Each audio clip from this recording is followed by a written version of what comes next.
get started.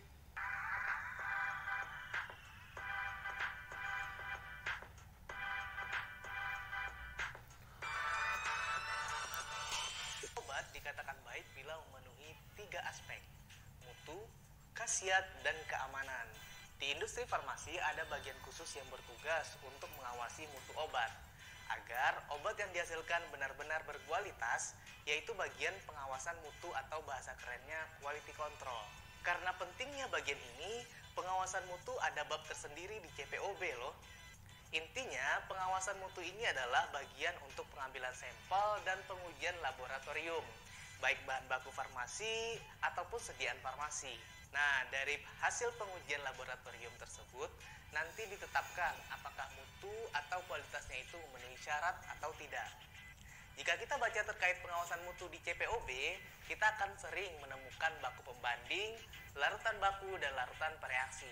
Ternyata, ketiganya berperan penting untuk memberikan hasil pengujian laboratorium yang dapat dipercaya.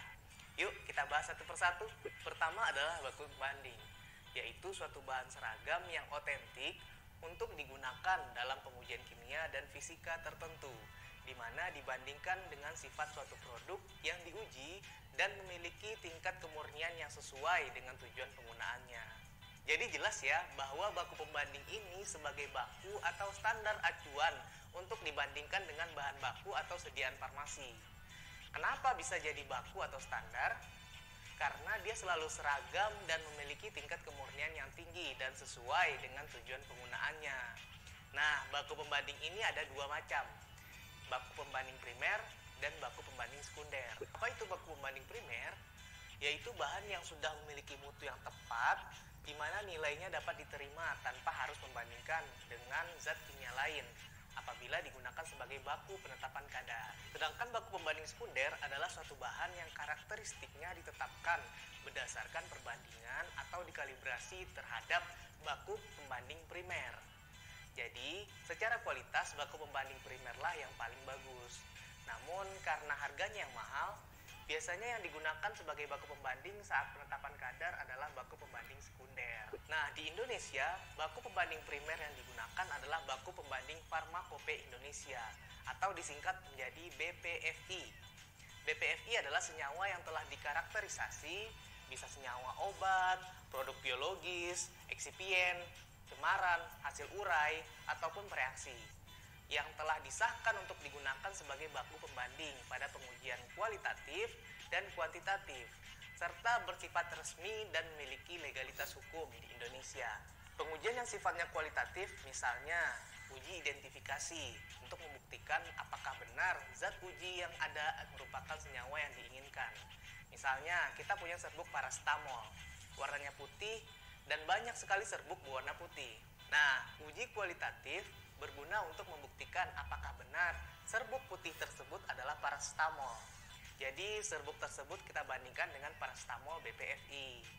Sedangkan pengujian yang sifatnya kuantitatif, misalnya penetapan kadar. Contohnya, apakah serbuk paracetamol itu kadarnya 98 sampai 102%? Nah, untuk menetapkan kadarnya, kita juga harus bandingkan dengan paracetamol BPFI. Jadi jelas ya, penggunaan baku pembanding adalah sebagai standar pembanding dan tidak boleh digunakan sebagai bahan baku obat. Untuk menjamin baku pembanding yang kita gunakan masih valid, penyimpanan dan penanganannya harus diperhatikan ya. Beda senyawa, beda juga cara penyimpanan dan penanganannya. Ada yang harus dikeringkan, ada yang justru tidak boleh dikeringkan.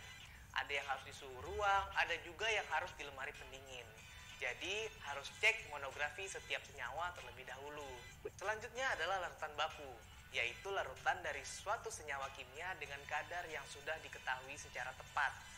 Jadi larutan baku ini secara kualitatif dan kuantitatif sudah diketahui secara tepat ya.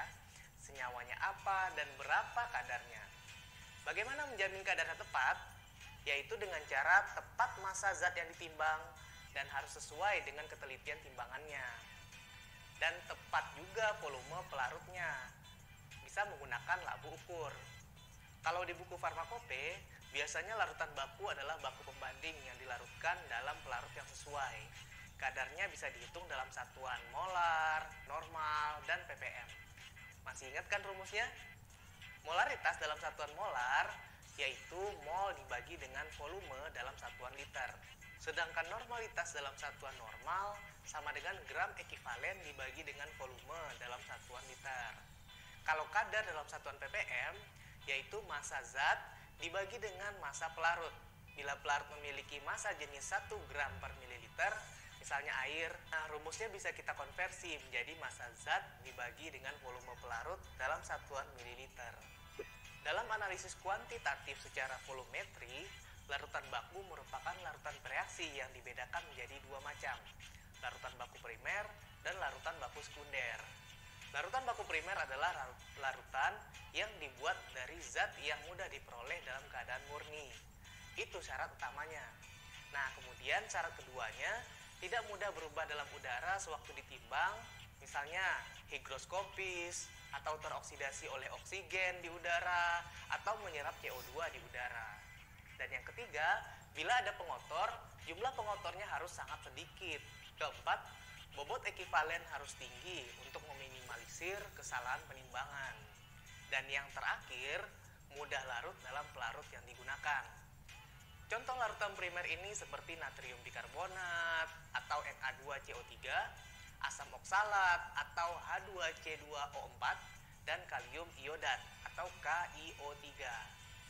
Sedangkan larutan baku sekunder adalah larutan yang dibuat dari zat yang karena sifatnya tidak mungkin diperoleh dalam keadaan murni, sehingga harus distandarisasi terlebih dahulu dengan larutan baku primer.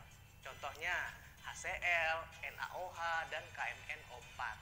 Dan yang terakhir adalah bereaksi, atau dalam farmakope disingkat dengan P, yaitu suatu zat yang digunakan sebagai bereaksi atau sebagai unsur pokok dalam larutan.